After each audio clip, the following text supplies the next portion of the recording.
Everybody, it's Waid. Welcome back to In the Gutter. This is my weekly comic book haul. So this is partial leftovers from the July 4th delays and this week's book. So we got a mishmash of stuff. Starting out with Marvel Knights,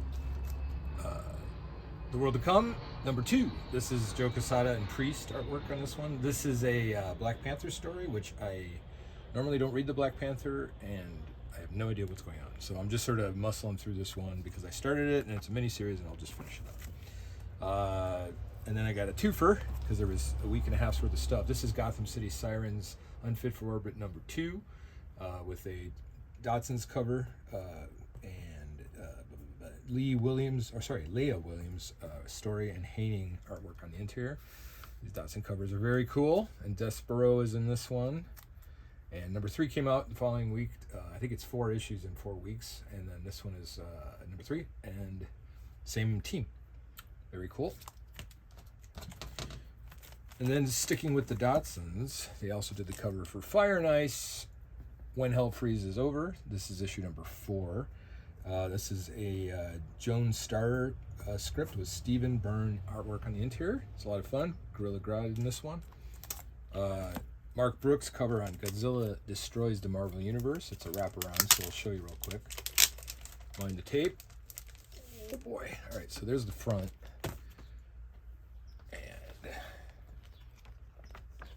This is a fun one. So this is the full Mark Brooks goodness, full page or double page cover, which is a wraparound, very nice. And this is Gary Dugan's artwork and script, and Javier Gueron, I believe is how you pronounce it, did the interior artwork. And then Bring On the Bad Guys, which is another one that comes out once a week. This is Bring On the Bad Guys Abomination number 1. These are pretty hardcore. I don't have any, like, they're not under a different imprint, but Marvel is pretty dark sometimes, and this one is no exception. So this one has a Lee Bermejo cover, and then Philip Kennedy Johnson script with Sergio Davila artwork on the inside. Kind of a cool thing. Just, I don't know much about the Abomination, but it was a great story, and it's a one-shot, so it's easy to, get in and get out. All right, the Mark Waid goodness with Batman, Superman, World's Finest, 41. Bizarro World is back. These are just so great. Dan Mora covers. Well, for sure this one, but he's been doing the covers since he'd stopped doing the interior, and they moved on to the Justice League Unlimited. But Mark Waid is still writing it, and Adrian Gutierrez, fantastic. So this stuff, they do a great job keeping the quality up, even if the teams change and things like that. And then another series I'm enjoying very much is Batman and Robin Year 1. If you haven't started this one yet, wait for the trade. It's worth it. This is pretty cool. Chris Samney cover, interior artwork as well. And again, Mark Waid script. I sense a theme here, people. And I dig this a lot too. So Robin and Batman, Jason Todd, number 2. And this is Jeff Lemire's script with Dustin Nguyen, interior artwork and colors. It's all watercolor painting like the cover, so he does all the artwork throughout.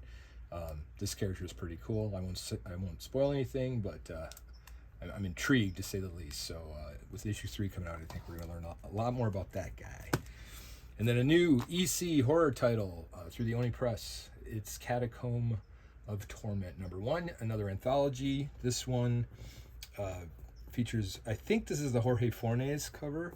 It's got 4 stories inside, and the 4th story is actually originally printed in Shock Suspense Stories in 1952, written by William Gaines. So it's a reprint from the original EC stuff. So these are all formatted like EC comics. They read like EC comics. They're all modernized, but it's fun to see the old ones sort of mixed in with that. So I hope they continue to do that throughout these series. And then still with the EC imprint, but not an anthology, this is Blood Type number 2 by Karina Bechko and Andrea Sorrentino and Dave Stewart. I think he's the guy from Fastway, right? Anyway, number 2 came out. This is a good fodder for vampire lovers. And the cover, I think this is Miguel Mercado. Where's the little signature? Yeah, the little M. So this is Miguel Mercado cover. Lovely. Redcoat. You know me. Love my Ghost Machine. So this is kicking it. Jeff Johns, Brian Hitch, Andrew Curie, Brad Anderson, Rob Lay. Still great quality. Feels good in your hand. Great artwork, great story, great color, great action, everything about it. So these are keepers, man. These are something you probably want to like put on your shelf and line up that way. And this story keeps getting more and more interesting to me. It was weird because it came out in a chunk, and then there was a break, and then it started up again, and it feels like the second half just has a lot more momentum. First half was very mysterious, so I guess that was the point, and now you're starting to figure out like what's going on. Jeff Lemire, Gabriel H. Walta, and Jordi Belair doing Phantom Road number 14. And then the finale issue, number 3, or book 3, since they're square-bound magazine-size graphic novels, from the Distillery imprint. This is Brian Azzarello and Eduardo Risso's The Blood Brothers Mother, number 3, finishing the story.